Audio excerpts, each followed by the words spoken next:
Bismillahirrahmanirrahim.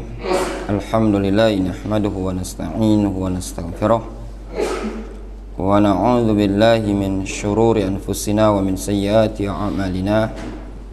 May yahdihillahu fala mudilla lahu wa may yudlil fala hadiya lahu. Wa asyhadu an la ilaha illallah wahdahu la syarika lahu wa asyhadu anna Muhammadan abduhu wa rasuluhu sallallahu alaihi wa ala alihi wa ashabihi ajma'in, amma ba'd. Kita lanjutkan pada halaman 77 pada bab mashur ra'si kullihi marratan wahidah. Mashur ra'si, mengusap kepala, kullihi, seluruhnya. Jadi yang diusap tadi seluruh bagian kepala, marratan wahidah, dengan usapan sekali saja. Jadi usapannya cuma satu kali. Fi hadits Abdullah ibn Zaid, disebutkan dalam hadis Abdullah bin Zaid, annahu adkhala yadahu famasaha ra'sahu, bahwasanya dia Abdullah bin Zaid memasukkan tangannya ke dalam bejana, famasaha ra'sahu, kemudian beliau mengusapkan tangannya tadi ke kepala. Fa aqbala bihima wa adbara marratan wahidah. Kemudian beliau mulai dari bagian yang depan ke belakang, kemudian dibalikkan lagi ke semula dengan sekali usapan. Akhrajahu fis sahihain, diriwayatkan oleh Bukhari Muslim. Wa fi riwayatin di Muslim, pada riwayat Imam Muslim, wa masaha bi ra'sihi bima'in ghairi fadli yadihi. Rasulullah SAW mengusap kepala beliau dengan air selain sisa yang ada di tangannya.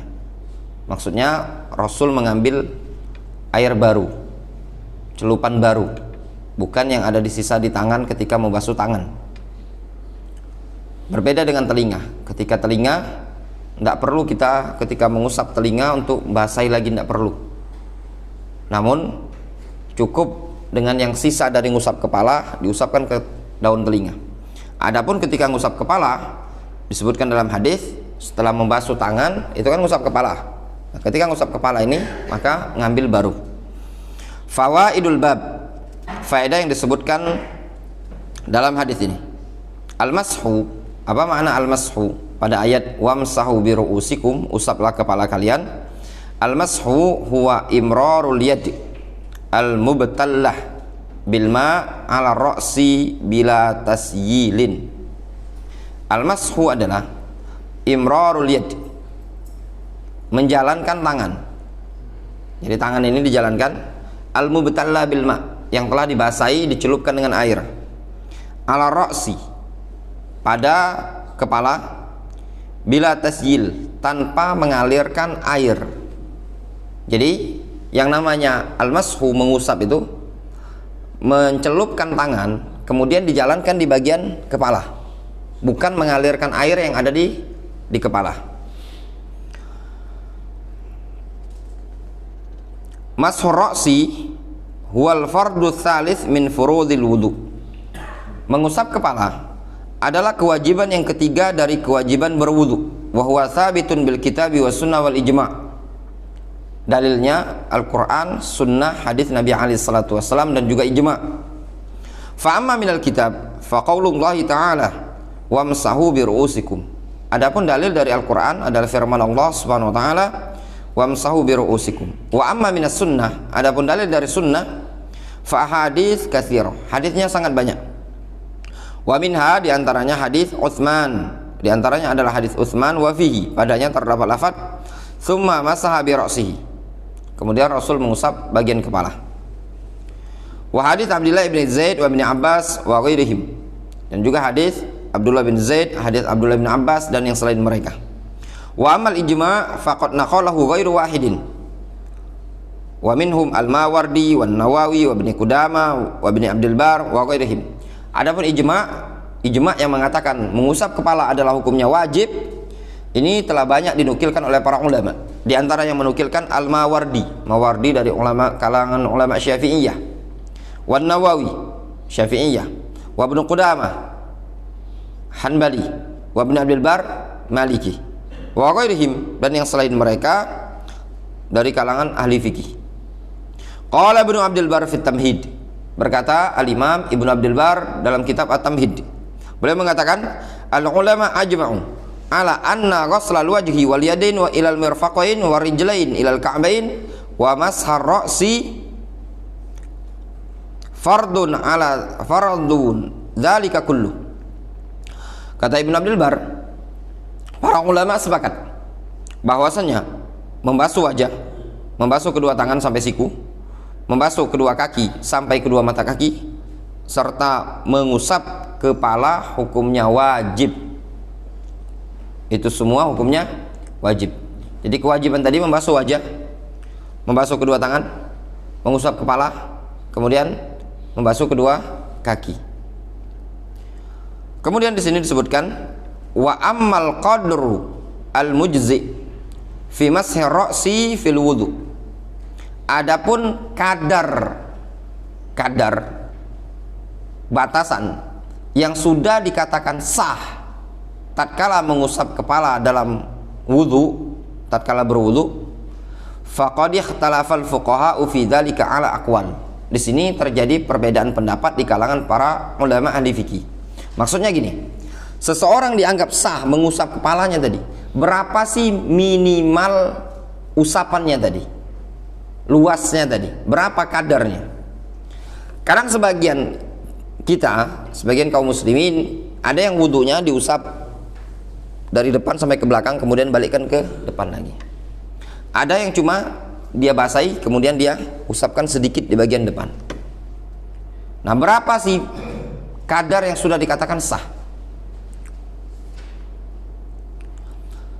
Di sini disebutkan ada khilaf di kalangan para ulama. Faqad dzahaba al-Malikiyah fil mashhur wal Hanabila 'ala as-sahih min al-madhhab ila annahu yajibu mashu ar-ra'si kullih.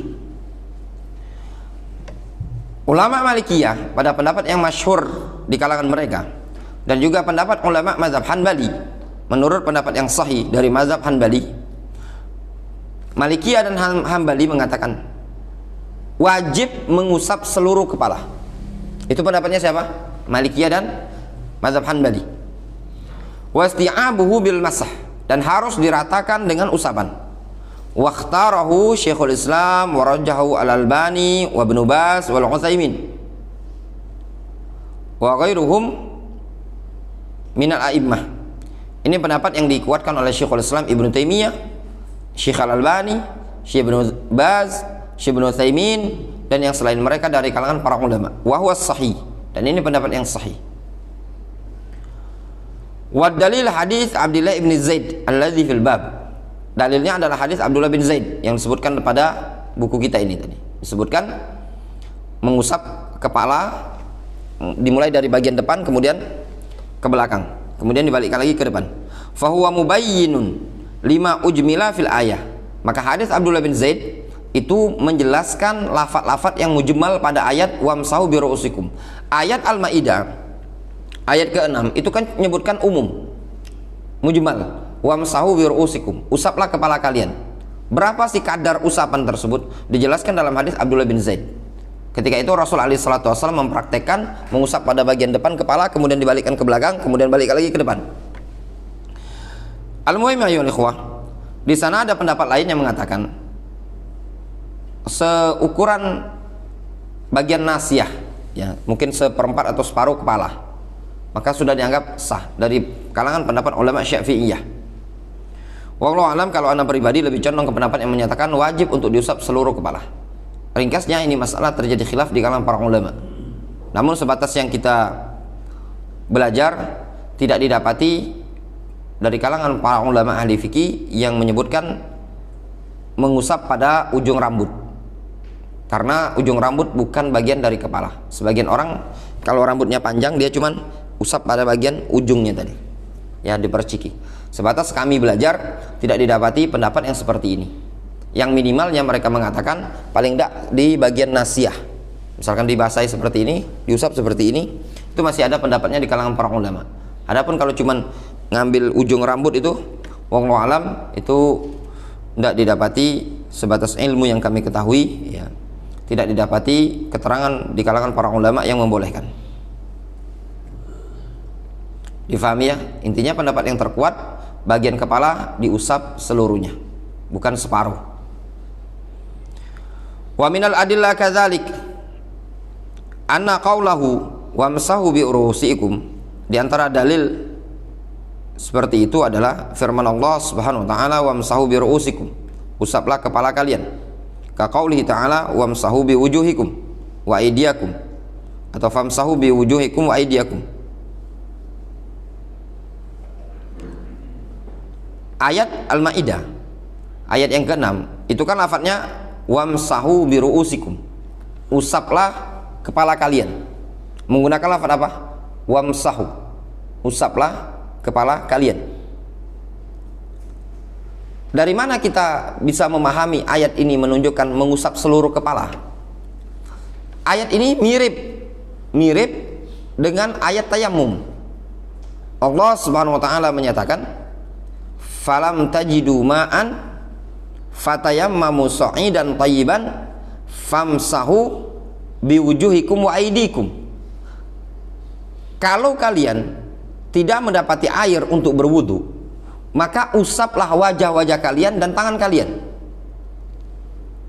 Sama konteks ayatnya. Kalau kita perhatikan pada ayat ini, Al-Maidah ke-6 dengan ayat tayammum disebutkan famsahu biwujuhikum wa aydikum, usaplah wajah-wajah kalian. Apakah orang yang bertayamum dia mengusapnya cuma separuh wajah? Enggak. Yang difahami oleh para ulama ahli fikih ketika menyebutkan pengusapan wajah itu diusap seluruhnya ketika bertayamum. Bukan maksudnya ditepuk dengan debu, telapak tangan ini tepukkan ke debu kemudian diusap cuma bagian pipi. Bukan seperti itu. Tapi yang diusap adalah seluruh wajah. Kalau ayat ini lafadznya mirip dengan lafadz ayat wamsahu bi ruusikum, maka makna mengusap pada ayat wamsahu bi ruusikum sama dengan makna mengusap pada ayat famsahu bi wujuhikum. Ini faedah ya, yang luar biasa berkaitan dengan ayat ini. Wa qad ajma'a ahlul ilmi ala annahu la yajuzu mashu ba'dil wajh fi tayammum. Sebab para ulama sepakat bahwasanya tidak boleh ketika tayamum mengusap sebagian wajah. Itu kesepakatan para ulama. Kita katakan kepada para ulama yang mengatakan mengusap kepala cukup sebagian. Kalau antum mendapati sebagian orang yang mengusap kepala cuma bagian depan saja, kita katakan kepada dia, bagaimana antum bertayamum? Apakah antum mengusap sebagian wajah saja? Kalau dia mengatakan ketika tayamum yang diusap seluruh wajah, kita katakan juga kepada dia, ayat yang menyebutkan tayamum itu mirip dengan ayat yang menyebutkan mengusap kepala. Ayat yang menyebutkan tayamum famsahu biwujuhikum, usap wajah-wajah kalian. Ayat yang menyebutkan tentang mengusap kepala ketika wudu juga sama, wamsahu biruusikum. Kenapa dibedakan sedangkan lafadznya sama? Faham sisi pendalilannya? Fakadzalika la yuzu mashu ba'dir ra'si fil wudu. Maka demikian juga tidak diperbolehkan mengusap sebagian kepala ketika berwudu. Qala Syekhul Islam fi syarh Umdatul Fiqh. Syekhul Islam Ibnu Taimiyah menyebutkan dalam syarah Umdatul Fiqh, amara bi mashir ra'si kama amara bi mashil wajhi fi ayatit tayammum. Luar biasa istinbatnya. Kata Ibnu Taimiyah, Allah memerintahkan untuk mengusap kepala sebagaimana Allah memerintahkan untuk mengusap wajah ketika ayat tayammum. Pada ayat tayammum Allah memerintahkan mengusap wajah. Pada ayat wudu Allah memerintahkan untuk mengusap kepala. Lafadznya sama saja, tidak ada perbedaan sama sekali. Kenapa terjadi perbedaan di kalangan para ulama ketika kepala sebagian, ketika wajah saat tayammum merata? Nah, ini sesuatu yang tidak bisa diterima. Faida aujaba isti'abul wajhi, faida aujaba isti'abal wajhi biturab, fasti'abur ra'si bil ma' aula. Kalau seandainya Allah Subhanahu wa taala apabila telah mewajibkan meratakan wajah dengan debu, maka perataan kepala dengan air lebih layak lagi. Kenapa dikatakan lebih layak? Dikarenakan air itu tidak mengandung kotoran, berbeda dengan debu, sesuatu yang dianggap kotor, risih. Wali anna rasa ismun lil jami', dikarenakan juga kepala itu adalah nama untuk al jami', untuk seluruhan. Fala yakunu mumtathilan illa bimasih jami'i, maka tidak dikatakan telah melaksanakan perintah pada ayat tersebut kecuali dengan mengusap seluruh bagian kepala. Ketika disebutkan ra's, kepala, berarti kan meliputi seluruh kepala. Kama la yakunu mumtathilan illa bi ghusli jami'il wajh, sebagaimana ketika bertayamum tidak dikatakan telah mempraktekkan ayat tayamum kecuali dengan cara membasuh atau kecuali dengan cara mengusap seluruh wajah dengan debu. Wali anna nabiyya sallallahu alaihi wasallam tawaddaa famasaha jami'a ra'sihi, dan juga dikarenakan ada hadis bahwasannya Nabi sallallahu alaihi wasallam beliau berwudu lalu beliau mengusap seluruh bagian kepala. Wa fi'luhu mubayyinun lil ayah kama taqaddam, dan perbuatan Nabi itu menjelaskan ayat tersebut sebagaimana yang telah lalu. Itu pernyataan Syekhul Islam Ibnu Taimiyah rahimahullahu taala. Kemudian beliau mengatakan, wa amma istidlalu ba'dihim bil ayah ala jawazi mashi ba'di ra'si, adapun pendalilan sebagian para ulama dengan ayat Al-Maidah yang ketiga tadi, Al-Maidah ayat ke-6 itu, tentang bolehnya mengusap sebagian kepala. Alasan mereka, jadi kan ada sebagian para ulama berpendapat bahwasanya mengusap kepala itu sebagian, bukan seluruh. Apa dalilnya? Mereka menggunakan ilmu lughah, menunjukkan pentingnya ilmu lughah tadi. Mereka mengatakan annal ba, lafat ba, wamsahu bi ru'usikum, ba wamsahu bi ru'usikum, bi ru'usikum.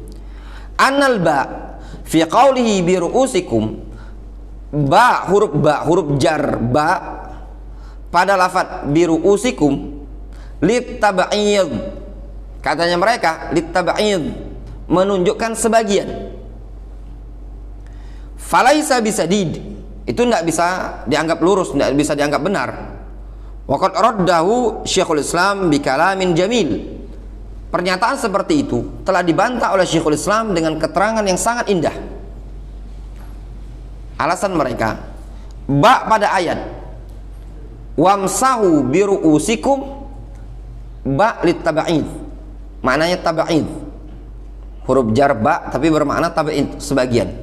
Sehingga makna ayat menurut mereka wamsahu bi ru'usikum, wamsahu ba'dha ru'usikum, usaplah sebagian kepala kalian.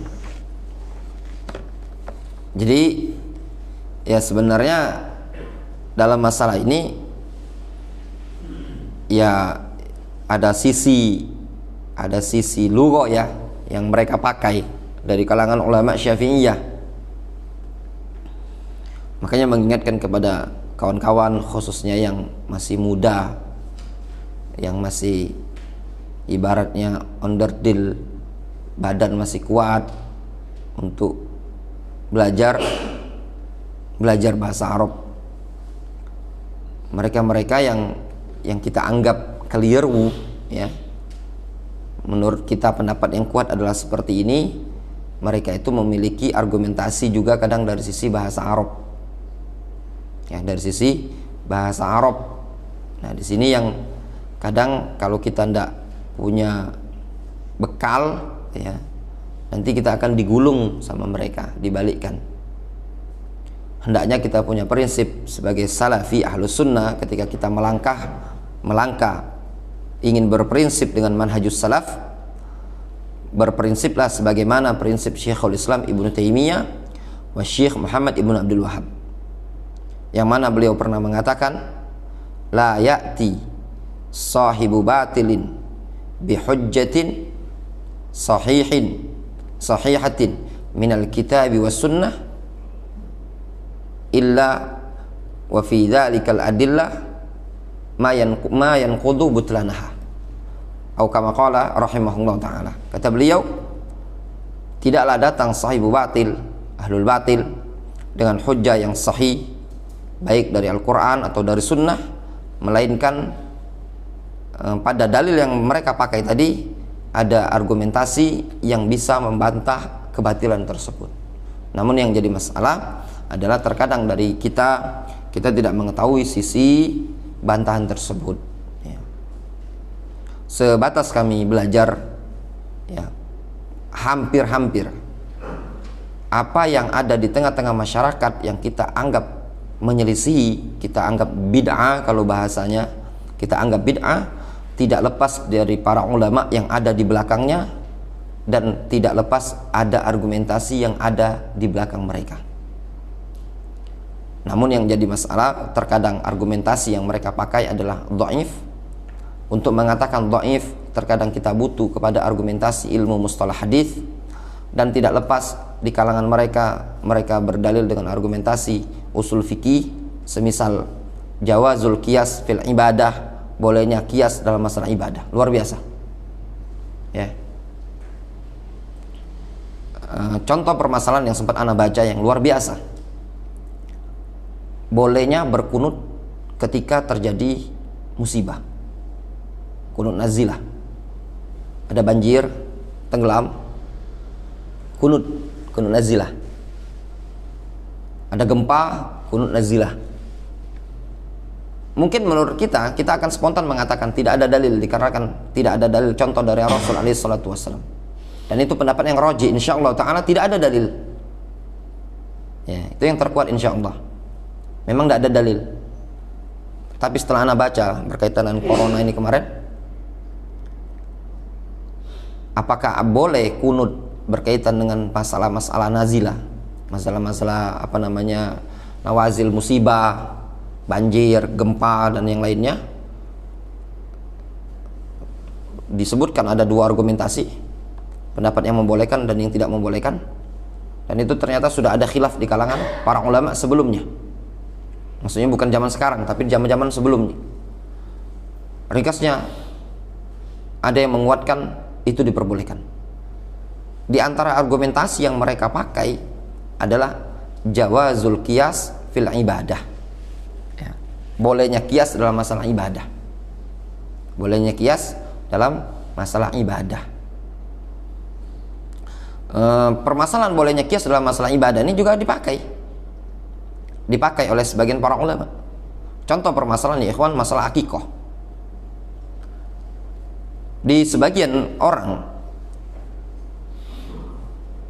mengatakan akikoh itu tidak dipersyaratkan sebagaimana hewan korban, ya. Kalau anak pribadi lebih condong ke pendapat yang mengatakan bahwasanya akikoh tidak dipersyaratkan sebagaimana hewan korban. Hewan korban itu kan ada ketentuan umur, ya enggak? Ada ketentuan selamat dari aib, cacat mata, fisik dan yang lainnya kan. Nah, untuk akikoh sebenarnya tidak ada dalil. Kalau antum tanyakan mana dalil yang mengatakan umurnya harus setahun, mereka tidak akan mampu bawakan dalil. Kalau mereka bawakan dalil berkaitan dengan kurban, itu dalil berkaitan dengan kurban, bukan berkaitan dengan akikoh. Rasul cuma menyebutkan berkaitan dengan akikoh mutlak begitu saja. Kata Rasul alaihi salatu wasallam, lil gulam syatan wal jariyah syatun. Untuk anak laki-laki 2 kambing, anak perempuan 1 kambing. Tidak disebutkan umurnya sekian, selamat dari cacat begini-begini, tidak disebutkan. Tapi sebagian para ulama mengatakan itu dikiaskan. Kias dalam masalah ibadah itu boleh, jadi dipakai dalil berkaitan dengan kurban dimasukkan ke akikoh. Jadi syaratnya harus setahun. Kalau tidak setahun tidak sah. Dan itu terjadi di sebagian jamaahnya antum ini yang bisnis akikoh itu nelpon ana, Ustadz ada ikhwan pesen akikoh sama ana, yang insya Allah antum kenal ya ikhwan ini yang sering sini owner akikoh ya. Katanya tidak sah Ustadz kalau akikoh itu kurang dari setahun. Kata ana tanggung jawab, potonglah akikoh antum, tidak masalah, boleh di bawah setahun. Ana sebutkan ini argumentasinya begini. Memang ada masalahnya, dan memang ada di sebagian ustadz yang ada di Palembang ini, dia mengatakan akikoh itu harus setahun. Dan itu tidak juga salah dari satu sisi, karena memang ada argumentasi tadi. Nah, ya repot kalau antum punya bisnis akikoh ini tadi, yang seperti ini tadi, antum kalau nyari yang setahun, bengkak Pak Wahid, tidak baca standarkan akikah 2 juta, nah nyari yang pucuk setahun 3 bulan, setahun 4 bulan, setahun setengah, tidak terkejar target 2 juta itu. Nah, itu nyari yang 7 bulan, 8 bulan. Nah, kalau menurut pendapat sebagian para ulama sah, ada masalah. Menurut sebagian yang lain tidak sah. Alasannya argumentasi diantara mereka pakai masalah kias ini tadi.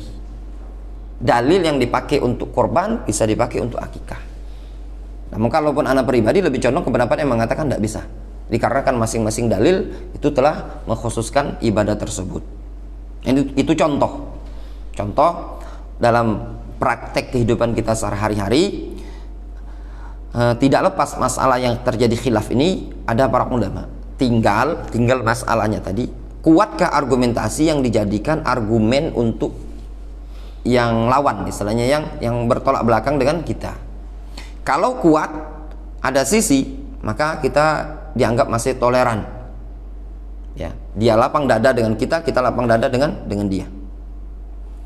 Nah, ada di sana pendapat yang kadang tidak kuat. Sisi dalil yang mereka pegang lemah, dan sisi lain argumentasi kaidah usul dan yang lain yang mereka jadikan sandaran itu tidak kuat pada permasalahan tersebut. Nah, di sini ya tidak bisa dipakai walaupun ada para ulama, dan kita tidak bisa toleransi dalam hal ini tadi. Jadi ada 2 masalah, kadang ada masalah khilaf yang kita masih bisa toleran, masih toleran, ada yang kadang tidak bisa toleran. Nah, untuk masalah mengusap bagian kepala ini tadi, separuh kepala atau seluruhnya, ini masalah yang juga ada sisi argumentasi agak kuat, ya. Walaupun yang kuat adalah mengusap seluruhnya. Namun bagi yang seandainya kita mendapati masyarakat yang seperti itu, misalkan dia cuma seperti ini, ya prinsipnya yang dilakukan adalah kalau ingin memberikan masukan, namanya munaqasyah, diskusi. Gampang, simpel. Yang dipraktikkan oleh Rasul adalah Rasul mengusap seperti ini. Ya, kalaupun seandainya dia masih ngotot dengan pendapat dia seperti itu, ya sudah, kita lapang dada. Kemudian kata Syekhul Islam Ibnu Taimiyah, "Waddi'a'u annal ba' idza dakhalat 'ala fi'lin yata'adda bi nafsihi tufidu tab'id la asla lahu." Masya Allah, ini perlu antum yang belajar bahasa Arab di garis bawahi. Pengklaiman ba katanya mereka, ya, yang mengatakan musabnya sebagian, mereka mengklaim bahwasanya ba kalau masuk pada fi'il muta'addi, muta'addi binafsihi, ya. Masaha yamsahu, ini kan muta'addi binafsihi, ya. Maka memberikan faedah tab'id, memberikan faedah sebagian. Pengklaiman seperti ini kata Ibnu Taimiyah la aslalahu, tidak ada asalnya. Fa innahu lam yanqulhu mawthuqun bihi, dikarenakan argumentasi seperti ini tidak dinukilkan oleh orang yang terpercaya. Wal isti'mal la yadullu alaih, penggunaan justru tidak menunjukkan seperti itu. Bal qad ankarahu al mu'tamadun min ulama'il lisan, bahkan orang-orang yang dijadikan sandaran dalam bahasa Arab itu mengingkari permasalahan ini tadi.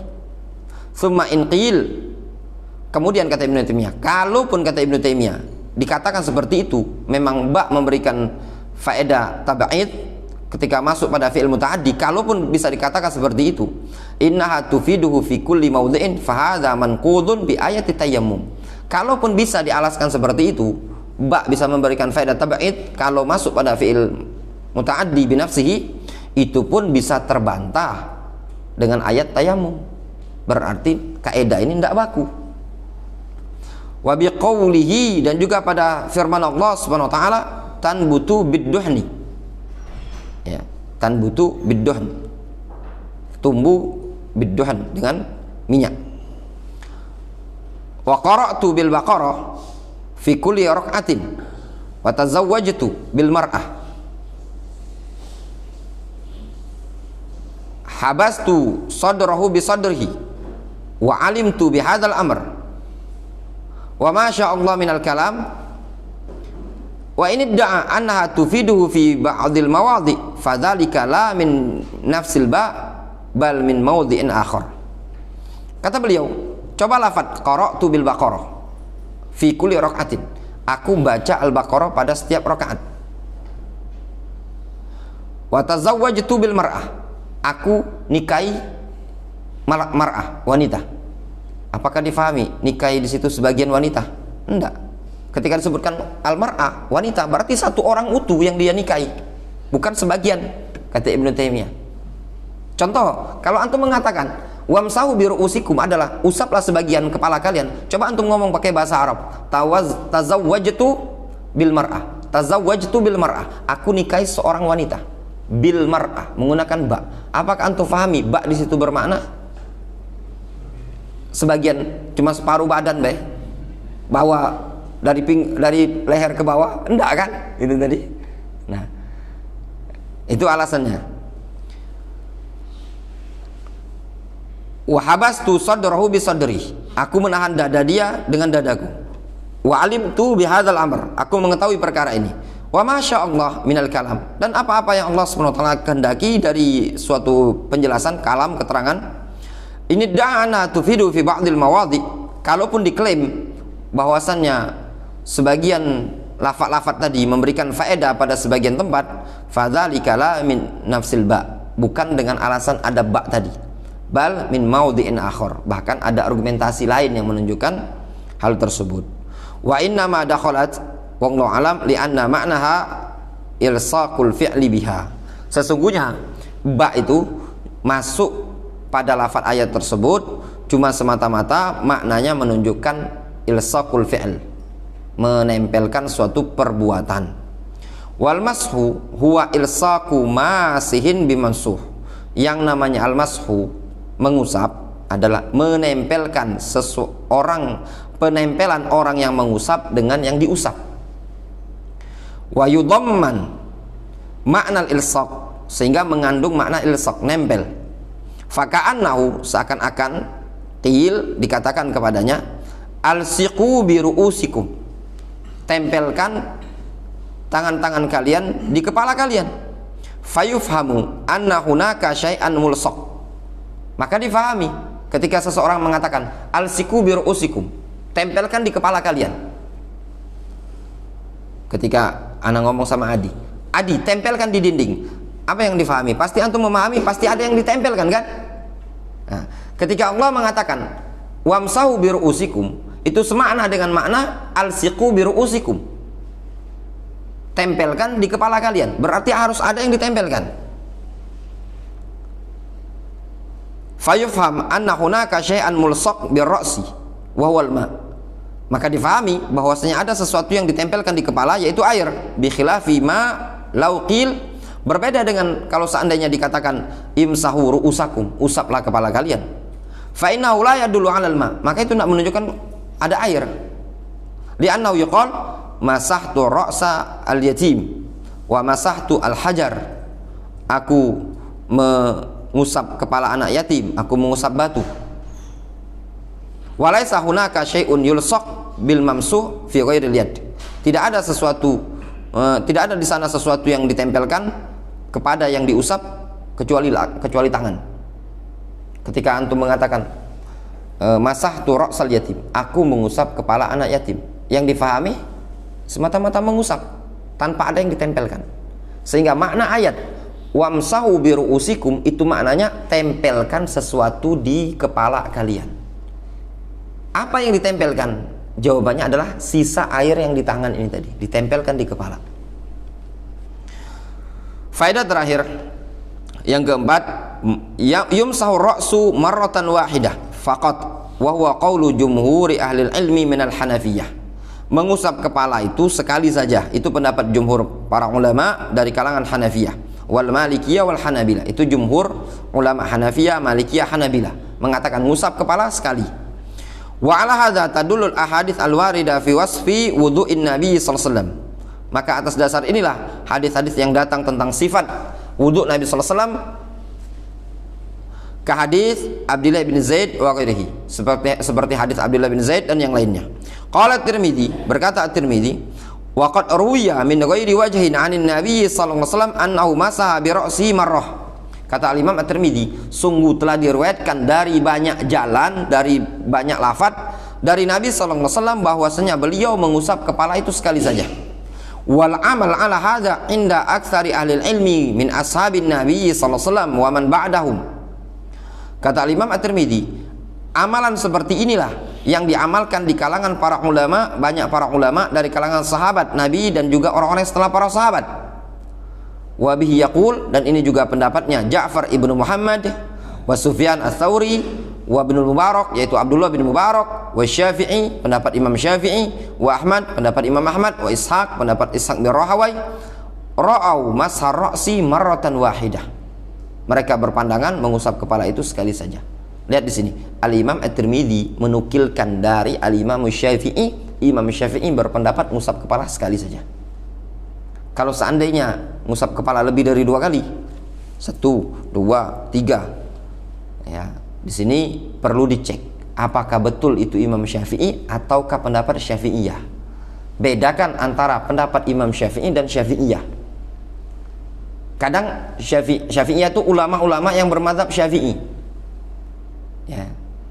Misalkan Mustola Mukarramah ini kebiasaannya, ya, jamaah pengajian kita kalau setelah sholat itu zikirnya sir ya, subhanallah subhanallah. Ada mungkin 1 atau 2 orang jamaah, ya, dan yang baku musola adalah seperti itu.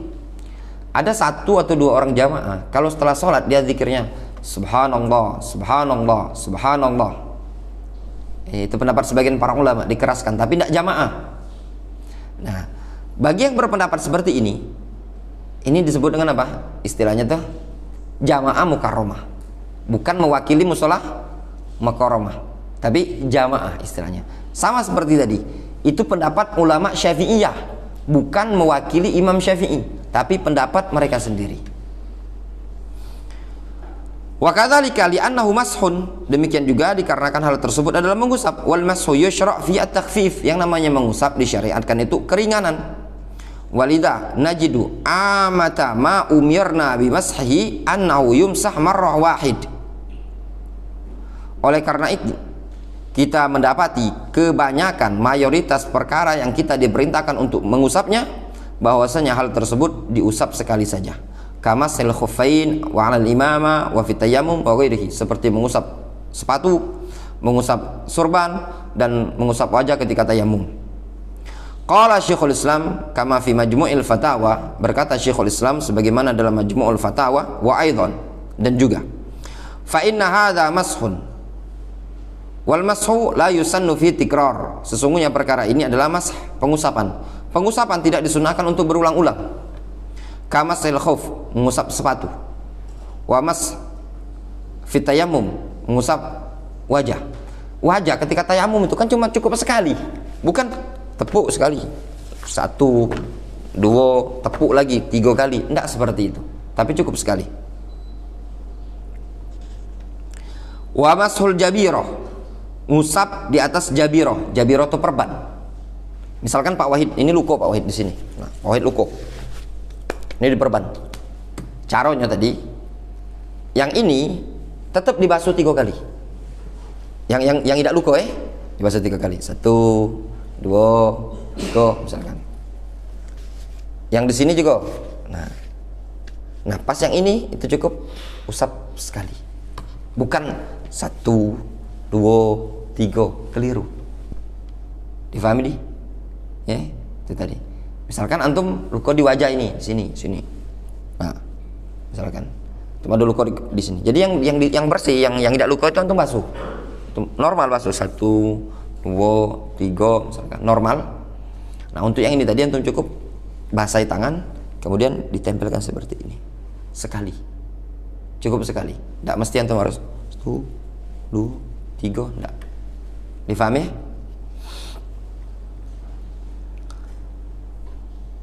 Wa ilhaqul masah bil masah aula min ilhaqi bil ghusl.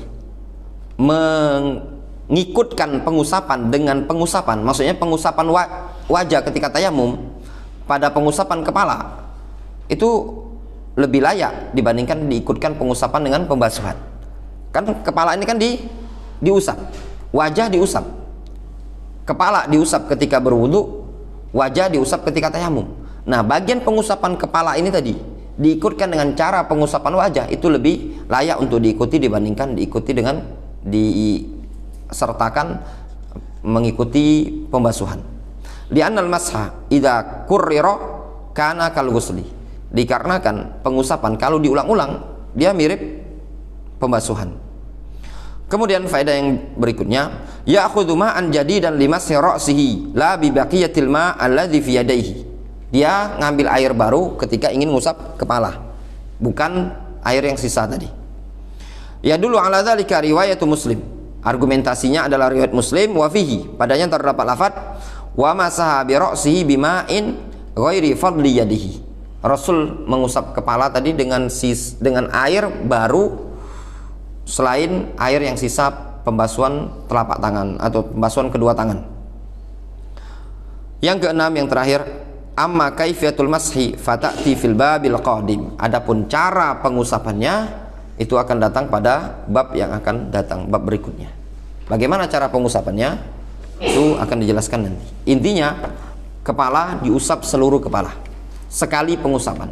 Adapun caranya ya dari depan ke belakang kemudian balik ke depan itu dijelaskan pada bab yang berikutnya. Insyaallah kita ketemu lagi pekan depan. Naktafi bihadzal qadar.